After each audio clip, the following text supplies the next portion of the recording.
Hi, everybody, and again, another thanks for coming. My mukaka, my grandmother, was an oral storyteller, so I'm going to tell you a story.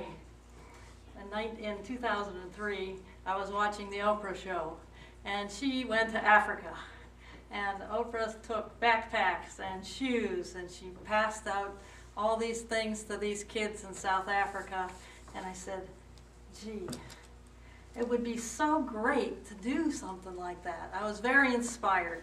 And my daughter would say, Mom, are you watching Oprah again? And I'd say, yes. And she said, are you crying? Yes. No, I'm not crying. I'm not crying. So it just happened that maybe 3 weeks after that Oprah show was on, in the newspaper, in the Bloomington paper, was a story about a school in Africa. There was some guy named Jackson Kaguri who was living in Bloomington, who was from Uganda, who had built a school. And I thought, backpacks, of course. What else could I do? I could be just like Oprah. I could buy backpacks and send them to kids in Africa who needed them. So what did I do? I went out and bought 30 backpacks, purple backpacks, because I noticed the kids were wearing purple uniforms. And I called up Jackson and I said, Mr. Kaguri, I have 30 backpacks for you. And he was very gracious. He says, all right, I'll come over and pick them up.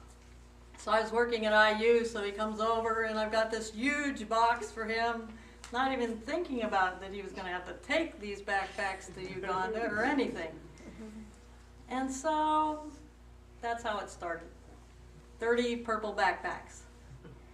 A few weeks after that was the first Indiana Friends of Nyaka banquet. So Jackson says, oh, we're having a fundraising banquet. Why don't you come? So I was one of those first 20 people. And then I saw the slideshow. There it was, a little 2-room school made of bricks.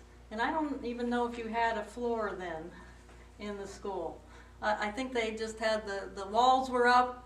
I think they maybe had shutters and a door, but hardly anything to sit on for the kids, no floor. It was very basic. And I thought, gee, I need to get involved in this. So by the next year, I was part of Indiana Friends of Nyaka, and I was planning the next banquet. And then somewhere along the line, Jackson says, you know, someday we should write a book about this story. I said, hey, I can write. You know, I'll do it for you for free. A typical ghostwriter probably gets about $20,000 on average, unless you're writing for a movie star, and then it can be maybe $60,000 on up. So I knew it was expensive, you know, to hire a ghostwriter. So I said, I'll write it, you know, no charge.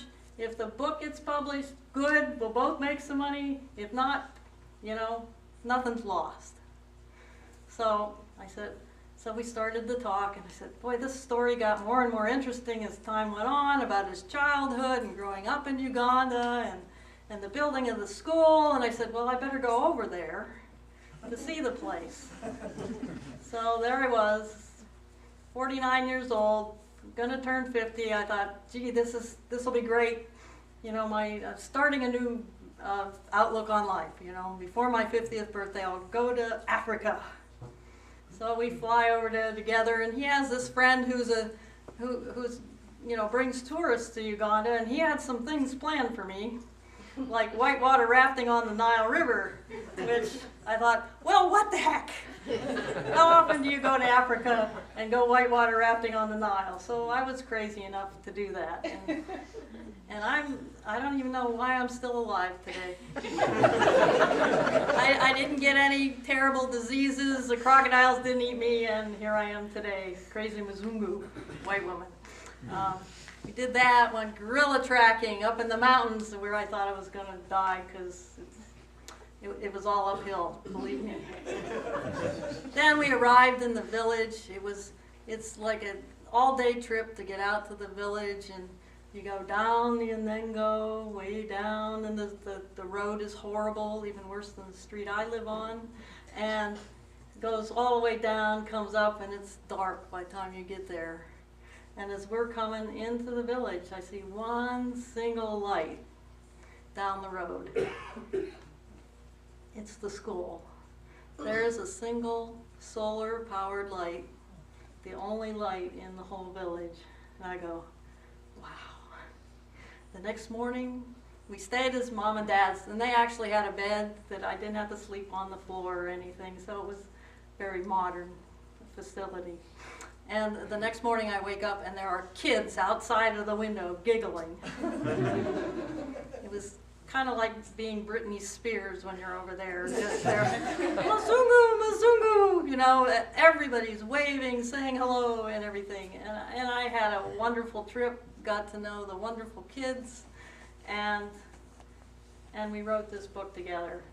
And so Jackson's going to kind of catch you up on what's been going on since. When I went there, the school had four rooms. It wasn't finished. Now we've got 2 finished schools, kids going to secondary school. It's just, so much has changed.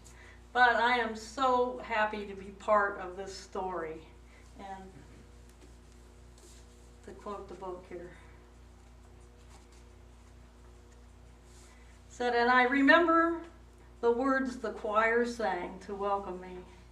We are happy, very happy, to receive you, our dear visitors, who have come here on this occasion. Keep on, keep on, keep on coming, and let us welcome you to Nyaka. So I will introduce Twasiji Jackson Kaguri, and he can tell you more of this incredible story of the school.